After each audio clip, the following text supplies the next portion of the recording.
கரெக்டாக 9 இன்ச்சு குறையாமல் இருக்கணும். பெரிய அளவில் நடுறதா இருந்தால் இதை 4 பீஸாக வெட்டி நடலாம்.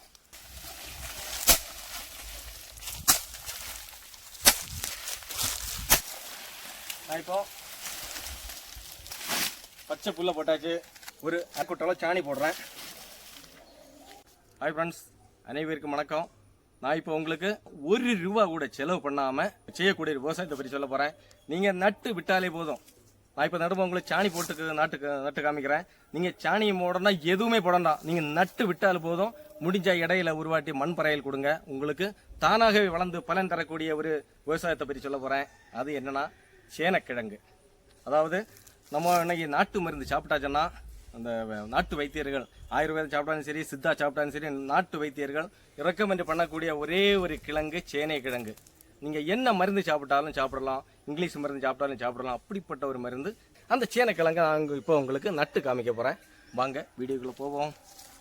பாருங்க, இப்போ தான் உங்களுக்கு சேனைக்கிழங்கு விதை எப்படி தயார் பண்ணுறதுங்க சொல்ல போகிறேன். இது நம்ம இப்போ வெட்டி வச்சிருக்கிறேன் பாருங்கள். 5-7 கிலோ இருக்கும். ஆனால் இப்போ இது நடமாட்டேன். நீங்கள் நடும்போது எப்போ வேணாலும் 2 கிலோ அளவுக்குள்ள கிழங்கு நட்டால் போதும்.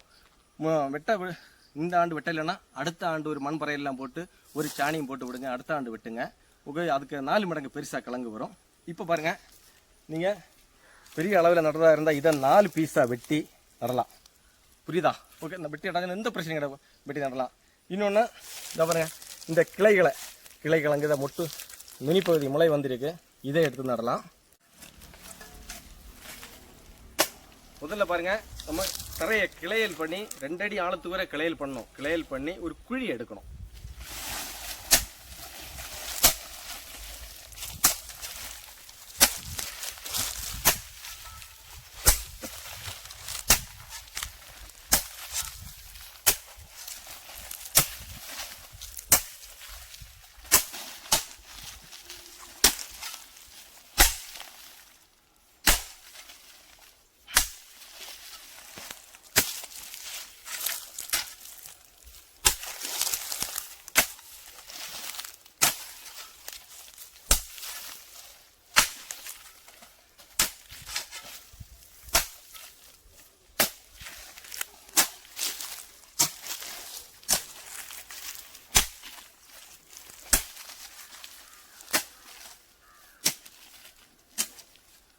ஓகே ஃப்ரெண்ட்ஸ், குழி மாதிரி எடுத்தாச்சு பாருங்கள். ஒரு பக்கம் மண் மேடாக இருக்குது, மற்ற பக்கம் குழி மாதிரி எடுத்தாச்சு.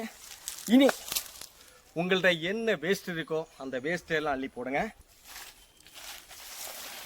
நான் இப்போ பச்சை புல்லை போட்டாச்சு. கறிக்கிற வாழை இலையை போடுங்க, வாழை தடையை போடுங்க. மரத்தில் விழக்கூடிய கறிக்கிற இலைகளை போடுங்க.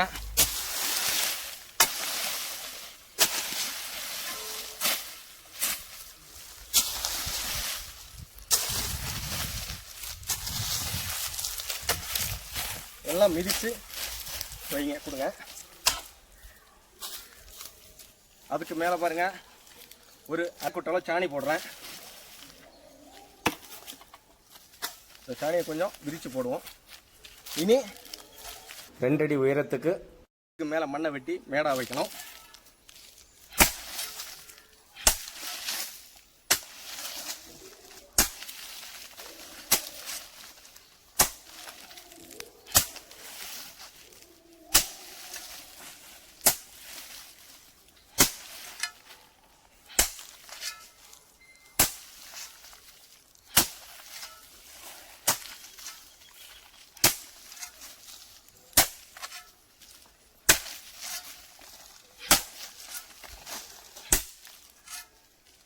இந்த பக்கம் நம்ம கரெக்டு வலது பக்கம் லெஃப்ட் சைடு.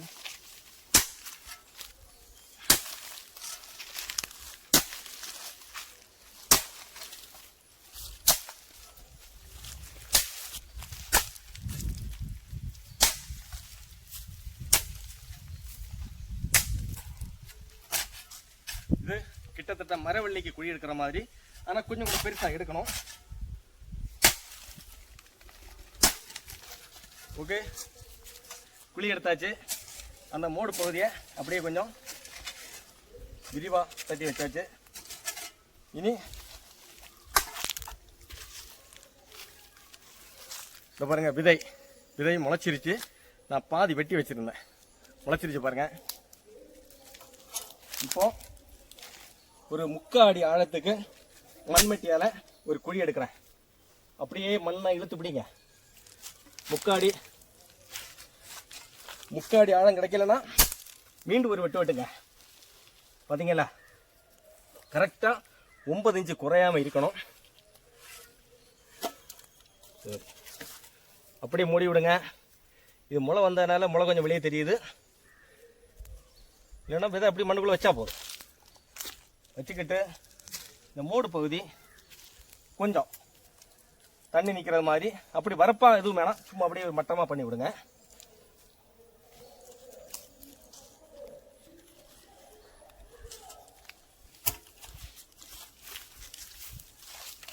ஓகே ஃப்ரெண்ட்ஸ், இப்படி தான் சேனைக்கிழங்கு நடக்கூடியது.